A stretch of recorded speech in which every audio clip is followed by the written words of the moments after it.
Please stay tuned for important disclosure information at the conclusion of this episode. Hi, and welcome to The Long View. I'm Christine Benz, Director of Personal Finance and Retirement Planning for Morningstar. And I'm Amy Arnott, Portfolio Strategist with Morningstar. Today on the podcast, we welcome back Dana Anspach.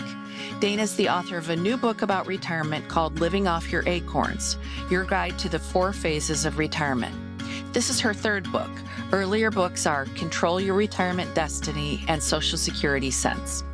Dana is also founder and CEO of the financial planning firm Sensible Money, based in Scottsdale, Arizona, and she has been practicing as a financial planner since 1995. In addition, Dana is the author of the lecture series, How to Plan for the Perfect Retirement, available on the Great Courses, and she has been blogging about her own retirement journey on the Retirement Manifesto website. Dana, welcome back to The Long View. Great to be here, Christine. Happy to be back. Well, we're happy to have you, and congratulations on your new book. We want to talk about the book, which is centered around what you think of as the 4 phases of retirement. So a lot of our listeners are probably familiar with the go-go, slow-go, and no-go phases of retirement. But the book also spends a lot of time on the pre-go phase. Can you talk about what that is and when it starts? Yeah, so the pre-go phase is, I think of it as the 10 years leading up to retirement, but it may not be 10 years for everybody. For some people, they wake up one day, they're 65, and they go, oh my gosh, I'm going to retire. And they get really serious about their retirement planning. Other people may start planning 10 or 15 years out. But I think of it as the foundation of what comes next. Just like if you're building a house, you have to have a set of plans and you have to have engineering, and the foundation has to be solid before you can proceed to some of the funner aspects, like the colors and the way the windows are going to look. And so that foundation is so critical to not only the numbers side of retirement, understanding the math and how much you can spend, but also mentally and behaviorally preparing for this big shift. Living off your acorns is scary, and you're suddenly going to wake up without all of the meetings on your calendar and thinking about what this new phase is really going to look like. So related to that, you note in the book that the pre-go section is the longest section in your book, and that's intentional. Why is that? Yeah, that's where, as I mentioned, the foundation, where you really want to spend the bulk of the time of running different iterations and different what ifs and thinking about what retirement will look like. I feel like as we move through retirement, the planning gets easier, I shall say, if we have done our work on the front end. So if we didn't build the foundation right and you're trying to put up the frame of the house and suddenly, something falls down, it's because you didn't have a solid foundation. And that's why that is the longest part of the book, is really understanding, what does a cash flow projection look like? I think of retirement, for example, like a movie. It's a movie that you have to recast and update every single year versus a net worth statement is a snapshot, a point in time. And so in that pre-go phase, if you're recasting that movie every single year, by the time you get to retirement, you're going to have a really good roadmap to follow, not only around the tax and planning aspects of what comes next, things like whether Roth conversions make sense for you or which types of assets you should draw out first or what your Medicare premium situation might look like, but also by recasting, how much you can spend. You might think differently about front loading some of that spending into your go-go years.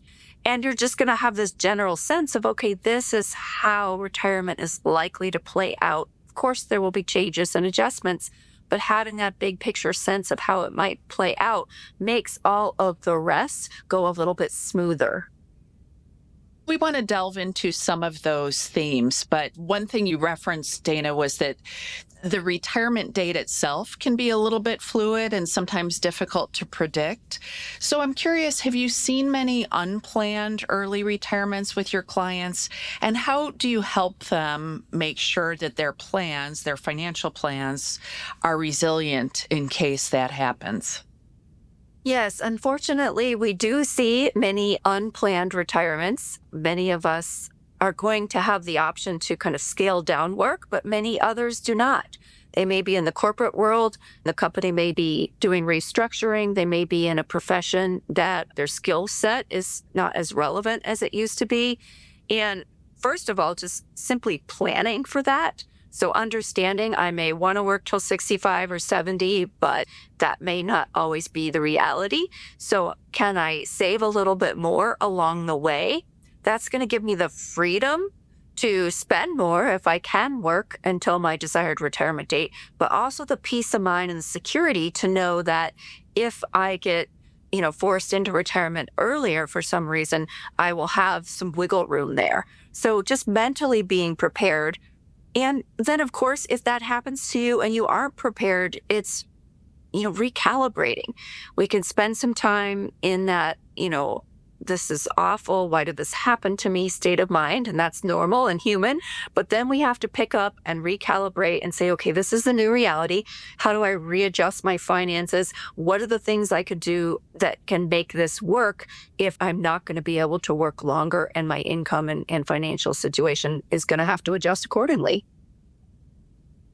So what about people who do want to keep working as long as they can? Do you have any guidance for those people to help ensure that they can continue working? And are there things that people can do to make sure that they're not subject to ageism or kind of being phased out as they get older?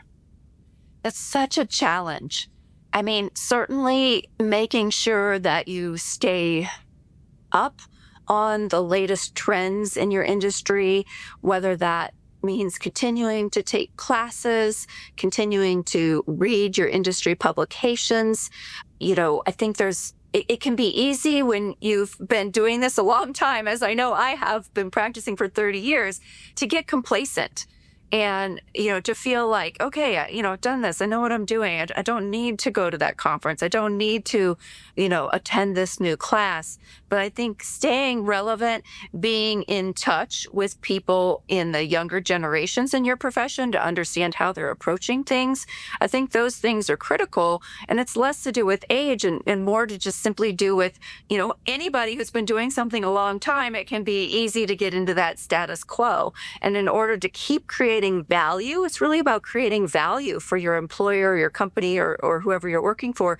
Then you have to stay fresh and you have to stay relevant. And so that's still going to require some energy and, some effort on your part. So making sure that we don't accidentally fall into that complacency. And then there's just a certain part of, ageism that I do think exists. And, if you're a big company and you're trying to cut costs, I think it naturally tends to happen from the demographic that's earning the most. And that's often people who are older and have been there a long time. And so, kind of be working with your employer to understand that, if downsizing were to occur, you're willing to shift into a different position, even if that means less income. I'm not sure how much flexibility people have, but those are things you could consider. Mm-hmm. I'm curious, Dana, a topic like that, like keeping your skills fresh so that you can still be adding value for your employer, or, urging your clients to peer forward into retirement and think about their sense of identity and purpose. Do you get any pushback from clients where they're like, that's not your lane? Your lane is helping me with my portfolio and the financial piece of this, but not this other stuff? Yeah, that's a great question. I mean, we don't necessarily broach these subjects with clients on an agenda. They may come up rather informally, just naturally or organically in the conversation.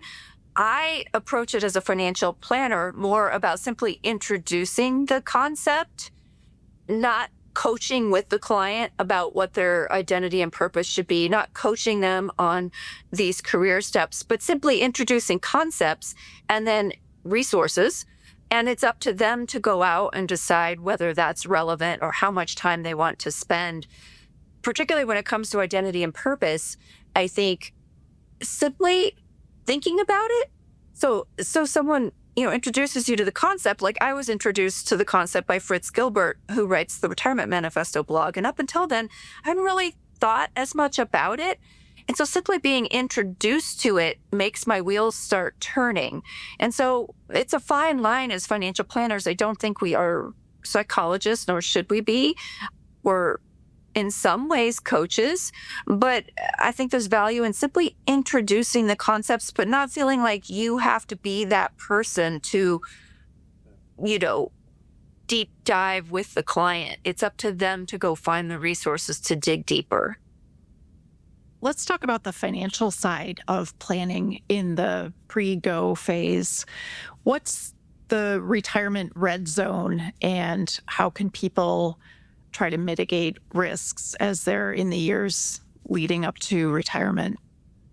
Yeah, so the retirement red zone is generally about the first 5 years before retirement and the first 5 years of retirement, where your portfolio and future outcomes are more vulnerable to big market shocks, such as a bear market, or particularly a prolonged period of time of underperformance with your portfolio. And I think there's several different aspects of this. One, we know that if we retire into a boom market, we're going to have better long-term outcomes than if we don't. And there's a certain aspect of that we don't have control over. Maybe we could work an extra year or two if we were in the middle of a bear market and didn't want to retire then, but maybe not. So the first aspect is simply testing your plan against these past historical outcomes. Would my plan have worked if I retired in 2008 or 2009 or 2000 or the 1960s was a bad time? So would my plan have worked? And that brings a certain peace of mind right there. And if your plan would have worked over, let's say, the worst 1/3 of historical outcomes, well, most of the time we're not going to get that worst 1/3. So I don't like people who enter retirement and spend as if it is the Great Depression right now. That does not make a lot of sense to me. What does make sense is to have the plan tested and say, okay, it would have worked. Great. It's not the Great Recession. We're not in a big bear market. So let me adjust my spending to accommodate my go-go years. And if a different set of conditions should materialize, I know ahead of time some adjustments that I can make. And so I have a plan if that happens, but the majority of the time, that's not going to happen. So to me, that's how you plan for the long-term outcomes of this retirement red zone. And then the other aspect of that is the behavioral risk. So if a big adverse market event happens, are you prone to panicking? Are you likely to go to cash? Are you likely to abandon your plan? And I do believe certain portfolio strategies help. I'm a fan of bucketing or time segmentation, where you're using specific fixed income CDs or bonds that mature to match the cash flows that you're going to withdraw in the first 5 to 10 years, because I believe that helps people stick with their plan and have a greater peace of mind and knowing, okay, if the market drops 20%, I know where my cash flows are coming from. And I can think in 5-year chunks of time. I know I don't have to adjust my spending for 5 years. It's covered. I have time to make adjustments if this turns into a more prolonged bear market. So I think it helps to separate it into the reality is if we retire in a really bad time, it's going to look different than in a really good time. And how do we design portfolio strategies to help us behave better if those bad times come along? Let's delve into that 2-bucket approach that you use with your clients and that you detail in the book. So you use paycheck replacement bucket as well as a growth bucket. So let's focus on that paycheck replacement bucket. What goes into it? How large is it? And when do you start building it out in that pre-go phase?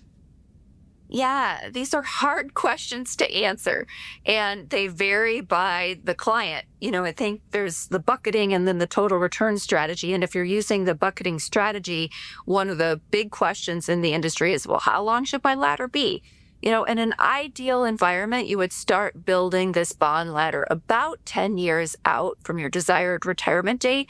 But I have a paper called The Wind Down on the Investments and Wealth Institute, where rather than laying out a specific number of years of cash flow that's covered, it's more of a process.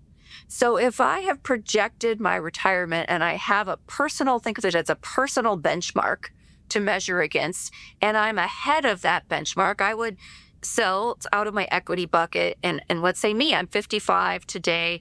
Let's say I'm going to retire at 65 and I know I'm going to need to withdraw 80,000.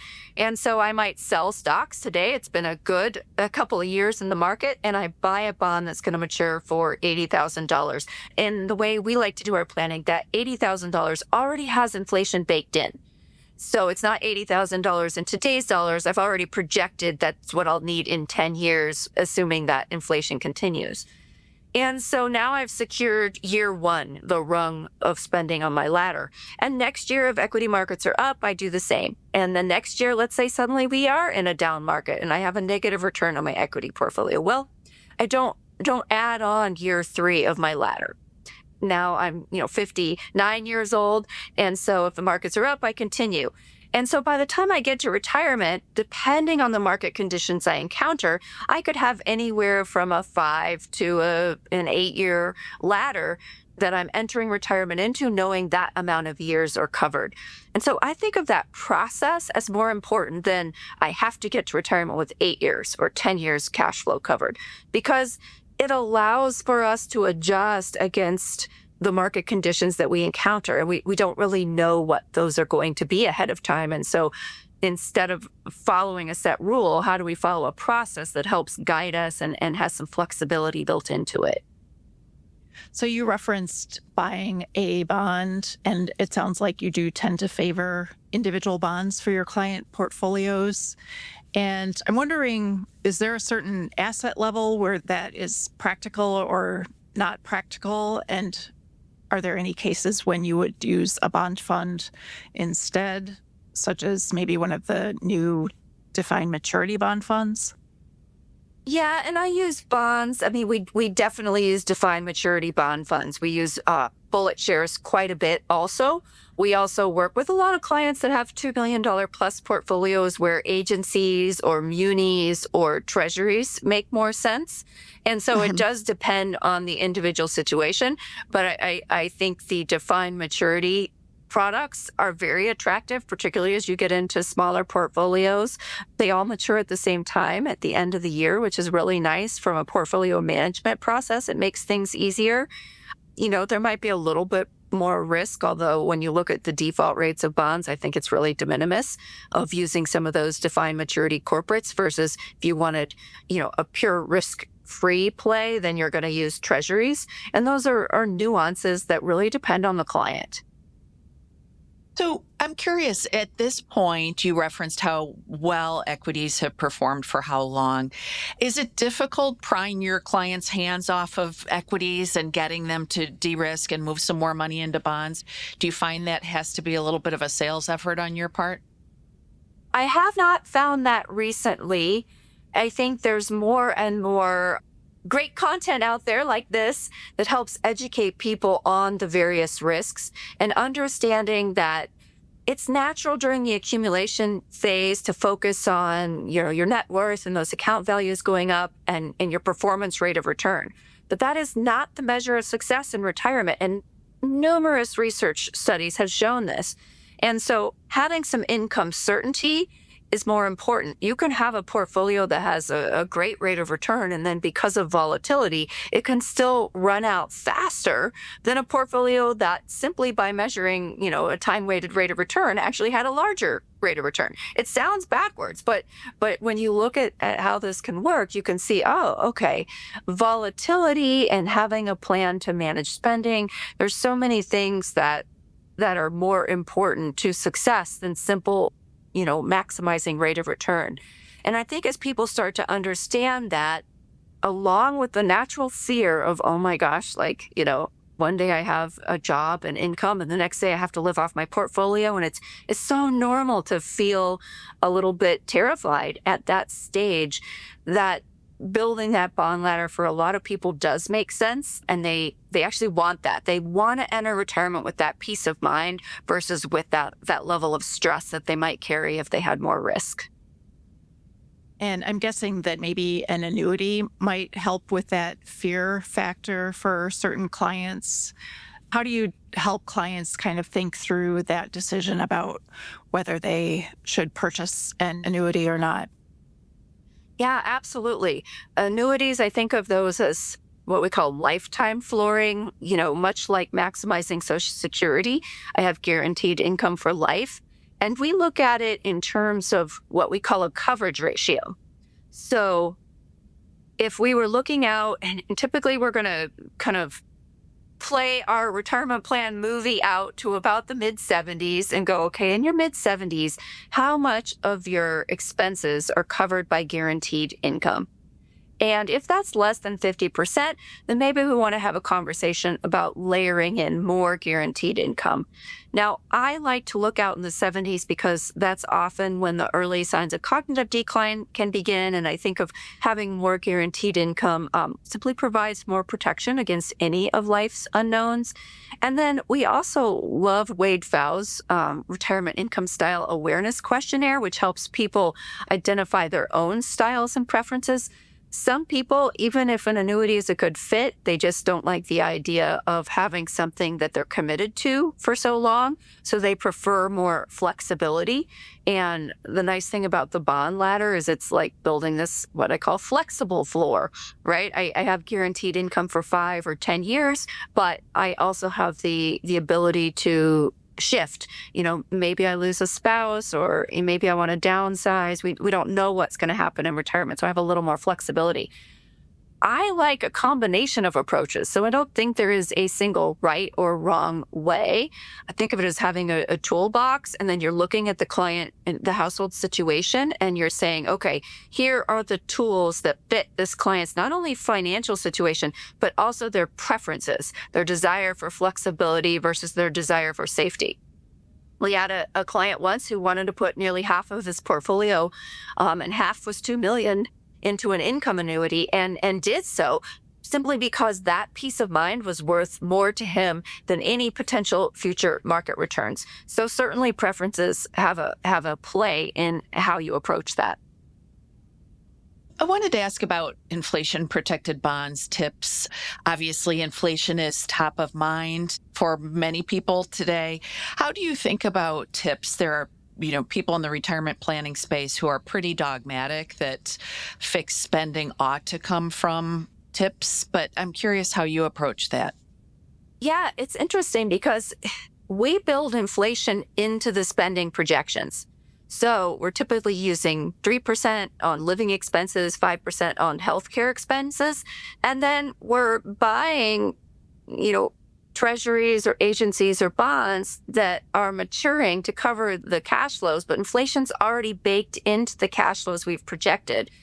And so I don't actually like doing the planning the other way. If I project out nominal spending and then try to buy tips, historically, they have not always adjusted in line with inflation.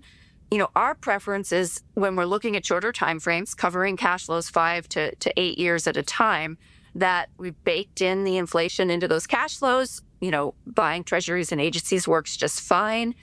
And our longer term inflation protection is really coming from the equity portfolio. And equities have historically proven to be a great hedge against inflation. But again, I don't think there's a right or wrong. It's does the portfolio strategy you're using align with the planning? If you are projecting your cash flows in nominal terms, then yes, you would need a mechanism within the portfolio to help make sure that those cash flows did adjust for inflation.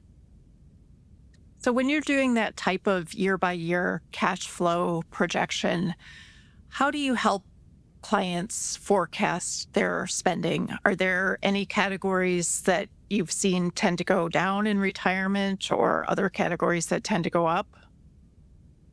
I mean, definitely the research shows that lifestyle spending, entertainment, travel, even transportation tends to go down as we enter that slow go, and particularly the no-go phase. Then in the no-go phase, it's often replaced by healthcare related spending items. And so we see that not only in the data, but also in real client behavior. There's a couple ways we adjust for it. One, talking about it with the client. This is a pattern that we see in real life, and all the data shows that. So can we build in some go-go spending? What are some of the things you might want to do?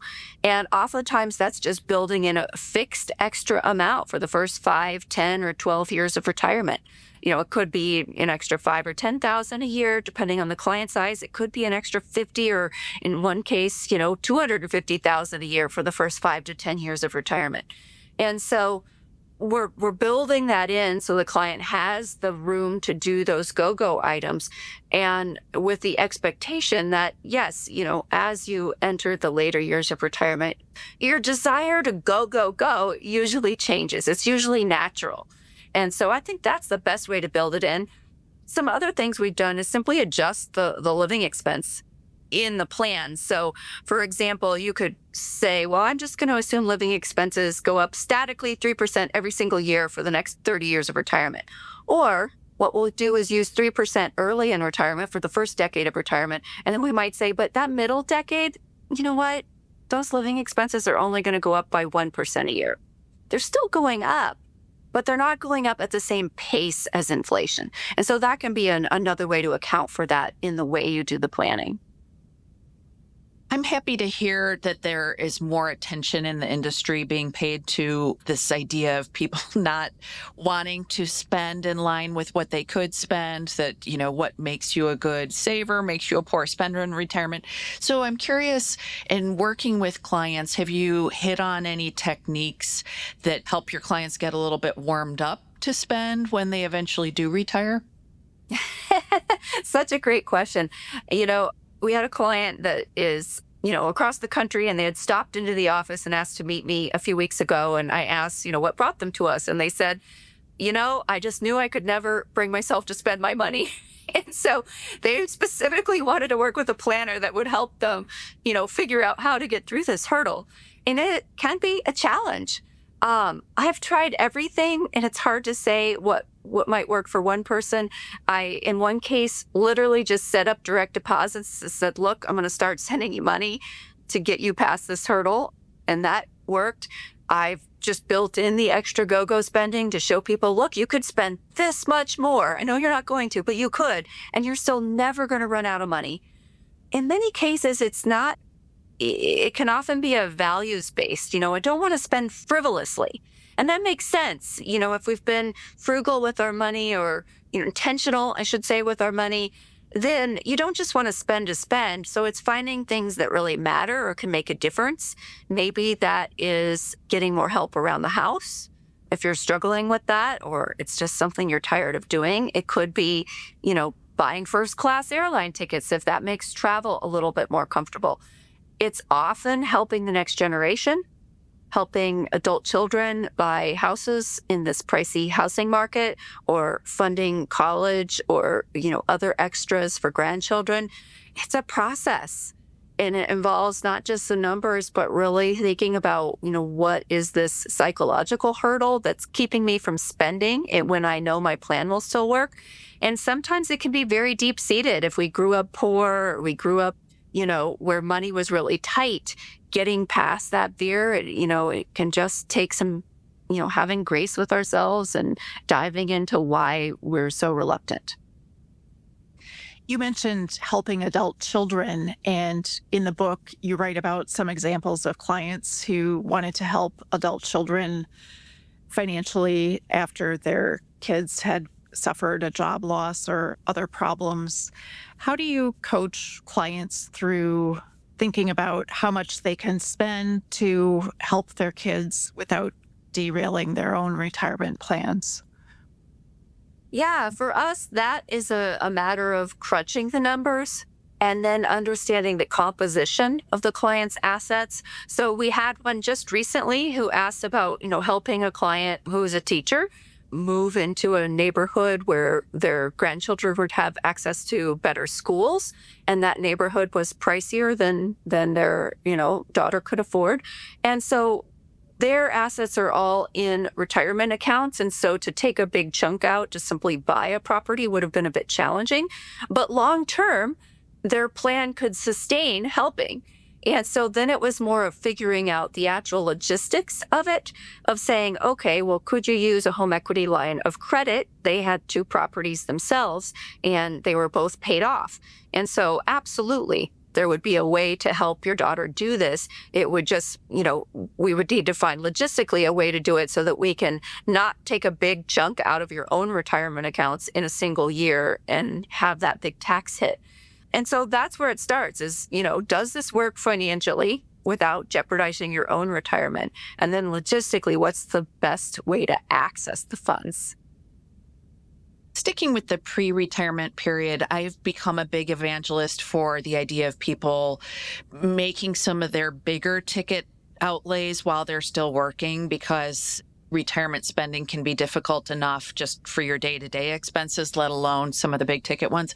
You, I would say, seemed a little bit more cautious on that idea in the book. Can you talk about that? Yeah. I don't know if cautious is the right word. Definitely, I've seen people who do want to get all that big ticket spending, and I don't think it's a bad idea. So I didn't mean to convey it was a bad idea, but I also, when people think, well, this is the last time I'm ever going to buy a new car. Well, that's not quite true, or most likely not true. This is the last time I'll ever be able to do a remodel. Well, that's probably not true. And so what I was really trying to convey is, not that it's a bad idea, but there is still going to be lumpy spending. These things and these needs are still going to happen throughout retirement. And I believe it's JP Morgan Chase that has data on spending volatility in retirement. And they estimated it can vary by about 20% up or down throughout your retirement. And so those big chunky items that tend to come along, throughout life, well, they're still going to come along in retirement. And so it's not necessarily necessary to front load all of that, but I certainly don't think it's a bad idea. You just have to be prepared that there will still be other items that will come along. You've also written about planning for long-term care expenses. How do you help clients decide whether to self-fund any potential costs for long-term care or use other strategies for long-term care costs? It's a challenge. I mean, this is where we all would like a cookie cutter solution, but people have a lot of personal preferences in this area also, often dependent on what they've seen with their own family or their own parents or aunts or uncles. And so it's through a lot of conversations. We like to use, for the demographic we work with, in many cases, there is substantial home equity. And we like to use that as a reserve asset that may be used one day to buy into a continuing care community or to fund long-term care expenses. And so if people are comfortable with that, then that becomes the plan. We have conversations around long-term care, costs and what that can look like. We think one of the most expensive situations you can run into is one spouse who needs extended care, maybe memory care, for example, and another who's still healthy and, out there going about living life. And so we run this projection and we look at it from a net worth standpoint and say, okay, if this event were to occur at, 75 or 80, wherever that might be, how many years of care and lifestyle for the healthy spouse would your assets sustain? And if that number looks solid and it would sustain at least through, another 10 years, we feel pretty good. The average long-term care stay, I believe, and not the average, I believe I can't remember if it's average or median, but it's less than 5 years. Maybe one of you knows the stats. I can't remember it. But, we want to look at that and go, okay, could I cover more than what that average or median is and be comfortable? And then even if I could, there can be value in having coverage because people can be reluctant to spend their own money, as we've just talked about. And so if there's that reluctance to get quality care, maybe insurance is a good idea because it will make someone seek out care when otherwise they would not have. So it's all of those conversations that happen to determine what the right fit is. The financial planner and doctor, Carolyn McClanahan, made exactly that point to me, Dana, that insurance does help ensure that people will go ahead and get care, and not just the retirees themselves, but also their maybe adult children who might be assisting them with decisions about whether to pursue long-term care. If there is that insurance in place, people use it. Yeah, absolutely. And, one of the big insights for me in writing the book, and particularly writing about the slow go and no go phases, is how important it is for us to think about those phases. I think naturally we don't want to, but it can really help inform us make better decisions in our earlier phases. And talking with Denise Kay, she runs a business that helps people find both in home care and facilities that they might need here in Arizona. Really understanding, as she says, that, you know, most people don't make a plan for the last 5 years of their life because we don't want to think about it. But if we don't make that plan, someone's going to decide for us. And as you brought up, the adult children, needing to help make these decisions, do they know what you would want? Have you made your plans clear to them? What if you're not able to decide and they're arguing, or, there can be that desire to, we have to do everything possible, but maybe that's not what you want. And so I have one client, they're our current oldest clients, they're 89, and they have said, you know what? We have enough. And when the time comes, we hope our kids put us in a facility and they're out living their lives. Of course, they'll come to see us, but, we don't want them disrupting our lives. There's other families who absolutely would want to move mom or dad in and spend some money, adding an additional dwelling unit onto their house. So every situation is unique. If you haven't really thought about that and talked about that with the people around you, they may be in a situation where they have to decide for you. And I hadn't really thought about that before talking with Denise. And I think it's something that as planners, we want to spend more time talking about. So when people actually make the transition into retirement, you note that some retirees instantly thrive and others really struggle with that transition. Are there any common themes behind people who thrive versus people who struggle? I don't know if there's themes. I definitely think entrepreneurs and that more A-type personality can struggle a little bit more. Mm-hmm. I did have a client, I share a story in the book, who didn't tell me that she had struggled so much with retirement until about a year or two after. And she had owned her own business, and, just the lull of not having the same social connections and that same sense of purpose and routine and structure every day was a hard adjustment for her. She and her husband went to a 55 plus community. So they made a move, and suddenly everything changed. They had their social connections and their activities, and they are thriving now. And that's part of that experimentation process. If our worth comes from producing and accomplishing things, I know this is me. I'm a type A personality. Is why I worry so much about my own retirement. Where is that sense of purpose going to come from in retirement? What's going to still light you up? What are the things that are shiny, that give you energy every day? And you have to either start to think about that before retirement or be prepared for a transition period and put some effort into it. Don't just, okay, I'm retired now, I'm going to golf every day. Ooh, I don't like this, but this is the way it is. You have to put some effort into developing what that's going to look like. And Fritz Gilbert has just been a master at writing about this and giving us all a path to follow on what that might look like. And Dana, you have been thinking about your own retirement transitioning. I would say that kind of what you've been doing to visualize retirement has been a really good model for people in this phase as they transition into, potentially retiring in the next 5 to 10 years. Can you talk about some of the practices that you've been using for your own transition phase? Yeah. So I share the story in my book of, retirement for me was something I did on paper. I planned because I don't want to be a hypocrite. This is what I do for a living. So I'm going to make sure I do all my numbers. But I didn't have any emotional connection to it. It was just, I'll probably work till I'm 70. And then we were in Beaver Creek. It was 2 weeks. Normally I'm a few days, into vacation, and I'm a little antsy and bored, but it just never happened. I was out hiking every day. I love the mountains. I did a little bit of work here and there, but it was at a relaxed pace. And it was my first moment of, oh my gosh, like one day I could actually be happy and retired.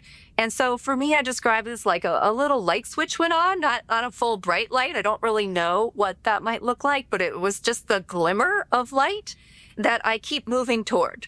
And so I think about first, how do I just work a little less? Naturally, as a business owner, I work a lot because I love it. I enjoy what I do and I like helping people and I like seeing the progress and developing young people, but I have to find other things I love as much. And so I just took a week, went up to Beaver Creek about 2 weeks ago prior to recording this and, had one of those, what I call kind of light work weeks. So I worked, but at a reasonable pace, but I went out hiking every day. And so that was my first path of, okay, how do I do this more? Does that look like 1 week a quarter for me right now? And then, for me, I think it will be a slow and gradual shift. And I probably will continue to work until 70, but I have to find a way to do it at a reasonable pace. So for me, that's my plan, is this slowly little tiny baby steps into it. So when people are putting together a retirement plan or working with a planner to do that, it can be difficult for them to estimate their own life expectancies. And you mentioned a Society of Actuaries survey that people actually tend to underestimate their life expectancies by about 2 years on average. Is there a better way for people to estimate how long that retirement period might be? So I don't know if it's necessarily a better way. I think there's a lot of misconceptions around life expectancy. My husband, who is, in the healthcare industry, came in the other day and said, I just saw this statistic that came out and the average life expectancy now is down to like 76 or maybe it's 76.5 years. And I kind of launched into, yes, but that's from the day you're born. And so by the time you're 65, your life expectancy is actually much longer. And then if you are college educated, if you've had access to quality health care, if you've, taken care of your health, well, now your life expectancy is much longer. And so I don't know that we're all aware of those statistics. We can see the headline numbers and think 76, well, if that's it, why am I planning for 20 or 30 or even more years in retirement? So you have to take that down to your particular demographic. And then I like to use, I call them rolling retirement time horizons. So, we will typically default to 85 for males and 90 for females when we're running the projections. But then every year we're rolling that time frame forward. So, have my 89-year-old clients, well, I'm rolling their time horizon forward 20 years. Now, they may think that is, a bit of an exaggeration, but it could easily happen. But I would not have started at 65 and run their retirement plan to 109, nor do I think that was necessary. I think that would have caused significant underspending and early retirement. Instead, each year they're older, we're extending that time horizon a little bit longer, and it works beautifully. So I think that is a better plan than saying, wow, I better run my projection as if I live to 110, because that does happen on occasion. I wanted to ask about what you see as the biggest risks to new retirees today. We interviewed Adam Grossman, the financial advisor, a month or so ago, and he said he was worried about the potential for another lost decade like we had in the 2000s. Does that worry you, or what are the main things that keep you up at night in terms of risk factors for retirees? I think, another lost decade is always a reality. It probably worries me less because I lived through the last one and worked with retirees through that. And so, it wouldn't be pleasant. It's not fun, but we all made it through and people's plans worked just fine. And yes, there were some adjustments that needed to be made. And so having the planning tools that we have today to stress test these types of things makes me less concerned about that outcome. Is there anything that really worries me? I mean, I would say the biggest thing we see in our practice still is people who have far more now than they did at the cusp of their retirement. And so it's understanding that most of the time we're not going to get that worst 1/3 of history. And how do you have a more dynamic process so that, you are spending along the way, again, finding meaningful things that matter to you, that make a difference. That might be something that would be on my mind a lot more, simply because I see it in the balances of where everyone is at, and that they have far more today than they did, a decade ago when they retired. What about inflation? Do you think there's a risk that, the past couple of inflation reports have been on the high side? Do you think there's a risk that that could continue for a while? Certainly. I mean, we've experienced, higher periods of inflation in the past. And then during the last decade, we had almost no inflation. It tends to, as we say, that pendulum tends to swing, right? So we had almost no inflation, and then suddenly we got a lot of it in a short period of time, which makes it feel very unsettling and like everything is more expensive, which it is. It has to do again with the way we do our modeling. So if you've modeled in inflation, I think that long-term average of 3% still holds true. And if we've accounted for that, then along with the fact that people do tend to spend less in those slow go years, that they're going to be okay. The people who didn't plan for inflation, or who are truly living on a fixed income only, that's going to be a struggle, certainly in a higher inflationary environment. Maintaining enough equity exposure is key to keeping up with inflation. So people who are so conservative that they, went all to cash, that's going to be a struggle also. So yes, that's definitely a worry depending on how someone has approached their planning. The book has a lot of great detail on tax planning throughout the retirement time horizon, and I know you have a lot of expertise in that area. You take pains to point out that retirees are all really different. There aren't many one-size-fits-all tax strategies for retirees. But are there any kind of strategies that you find yourself reaching for quite a lot with respect to helping your clients minimize taxes in retirement? I'm definitely a fan of Roth conversions, but when they make sense. And so it's hard to frame that in terms of reaching for a lot. A lot of clients, particularly if they don't have pensions, and so they have a good balance of pre-retirement assets and some post-retirement assets, a brokerage account, for example. They have the cash to pay the tax on the Roth conversions. Maybe they don't need to take any withdrawals until RMD age, but by taking those withdrawals, I use the term filling up the tax bracket. It's more complicated than that. Sometimes you'll see articles out there today saying, well, that's not technically true. They are correct. That is not technically true, but it's still the easiest way to think about it. You're really looking at a client's effective marginal rate later and what it is today, and saying, could I take advantage of some tax arbitrage? Is there a way that I could take money out today and pay a lower rate than what it would likely be if I take it out in the future? Whether that be through Roth conversions or through just simply taking withdrawals before you're required to from your retirement accounts, or through the realization of capital gains. Those would be the three strategies we tend to look at the most, and realizing capital gains during years where the capital gains tax rate is going to be lower, 0 or 15%, for example, versus 20%. I would say those are the standard go-to strategies.